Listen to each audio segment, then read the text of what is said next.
ለመሆኑ እኛ ሰዎች በተፈጥሯችን ደጎች ነን ወይስ ጨካኞች? ራሳችንን እኔ ሰውን አልበድልም፣ ፍጹም ሰላማዊ ነኝ ብለን ልናስብ እንችላለን። ነገር ግን ሳይንቲስቶች የሚናገሩት አንድ አስደንጋጭ እውነት አለ። Now I'm going to talk about the situational forces.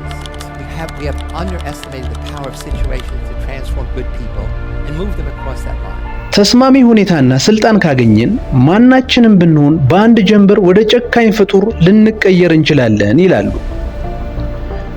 The guy I know, Chip Fredericks, was a good guy, was exemplary, so had non-medals and awards, had not a single negative thing I could trace in his whole life.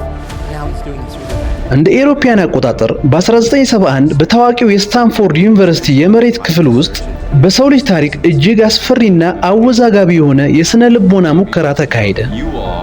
ይህ ሙከራ የሰውን ልጅ እውነተኛ ማንነት የፈተነና ዓለምን ያስደነገጠ ነበር። ዛሬ በአባ ቲዩብ ጥሩ ሰዎችን በአጭር ቀን ውስጥ ወደ ጨካኝ አሰቃዮች ስለቀየረው የስታንፎርድ እስር ቤት ሙከራና በሳይኮሎጂው ዓለም የሉሲፈር ተጽዕኖ ወይም ዘ ሉሲፈር ኢፌክት ተብሎ ስለሚጠራው ስውር የአእምሮ ወጥመድ በጥልቀት እንመረምራለን። ወደዚህ አስደንጋጭ ታሪክ ከመግባታችን በፊት እንደዚህ ያሉ የሰውን ልጅ ስነ ልቦናና የታሪክ ሚስጥሮች የሚመረምሩ ቪዲዮዎች ሁልጊዜ እንዲደርሷችሁ አሁኑኑ ሰብስክራይብ ማድረጋችሁን አትርሱ። ቤተሰብ ከሆናችሁ ወደ ሚስጥሩ እንለፍ። ታዋቂው የስነ ልቦና ባለሙያ ፕሮፌሰር ፊሊፕ ዚምባርዶ አንድ ጥያቄ በአእምሮ ተመላለሰ። ጥሩ ሰዎችን መጥፎ አካባቢ ውስጥ ብናስገባቸው አካባቢው ሰዎቹን ያሸንፋቸዋል ወይስ ሰዎቹ አካባቢውን? ይህንን ለማወቅ 24 ፍጹም ጤነኛ፣ ደግና ምንም አይነት የወንጀል ታሪክ የሌላቸውን የኮሌጅ ተማሪዎችን መረጠ። ዕጣ በማውጣት ግማሾቹን የእስር ቤት ጠባቂዎች፣ ግማሾቹን ደግሞ እስረኞች ያደረጋቸው። በዩኒቨርሲቲው ምድር ቤት ውስጥ እውነተኛ የሚመስል እስር ቤት ተሰራ። ጠባቂዎቹ የወታደር ዩኒፎርም፣ የፖሊስ በትርና የአይን እይታቸውን የሚደብቅ ጥቁር መነጽር ተሰጣቸው።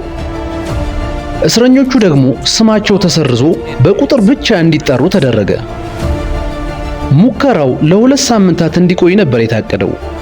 ነገር ግን በተፈጠረው አስደንጋጭ ክስተት ምክንያት በ6ኛው ቀን እንዲቆም ተገደደ። ለምን?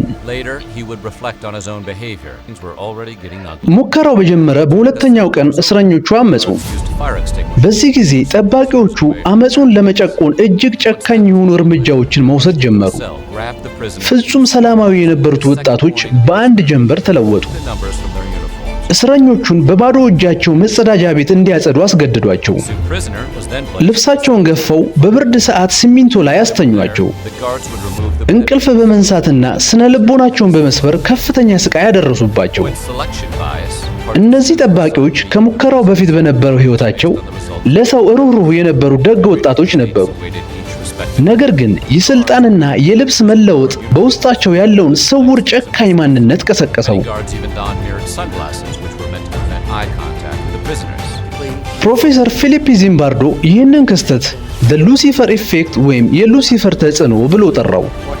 በሃይማኖታዊ ትረካዎች ላይ ሉሲፈር መጀመሪያ እጅግ የተዋበና ተወዳጅ መልአክ እንደነበረ፣ ነገር ግን በኋላ ወደ ሰይጣንነት እንደተቀየረ ሁሉ የሰው ልጅም ሁኔታዎች ሲመቻቹለት ከመልአክነት ወደ ሰይጣንነት የመቀየር ከፍተኛ የስነ ልቦና ባህሪ ያለው ይላል። ሳይንቲስቶቹ በጥናታቸው መሰረት ጥሩ ሰዎች ወደ ጨካኝነት የሚቀየሩባቸውን 3 ዋና ዋና የስነ ልቦና ምክንያቶችን ይለያሉ።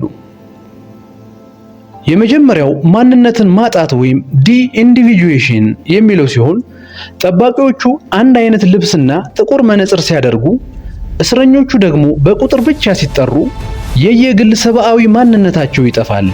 ሰውነታቸው ሲጠፋ ደግሞ ርህራሄያቸው አብሮ ይሞታል ይላል። ሁለተኛው የኃላፊነት መለወጥ ወይም ዲፊውዥን ኦፍ ሪስፖንሲቢሊቲ ሲሆን ይህንን የማደርገው በሕጉ መሰረት ነው ወይም አለቃዬ ስላዘዘኝ ነው ብሎ ማሰብ። ሰው የድርጊቱን ተጠያቂነት ወደ ሌላ አካል ሲያሳብብ ፍጹም ጨካኝ ለመሆን አይፈራም ይላል። ሶስተኛው ደግሞ ሰብአዊነትን መንጠቅ ወይም ዲሂዩማናይዜሽን ሲባል ሰዎችን እንደ ጠላት ወይም እንደ ዝቅተኛ ፍጡር መቁጠር። ይህ በታሪክ ውስጥ በትልልቅ የዘር ማጥፋት ወንጀሎች ላይ የታየ አስፈሪ የስነ ልቦና ወጥመድ ነው። ይህ አደጋ በእስር ቤት ብቻ የሚቀር አይደለም።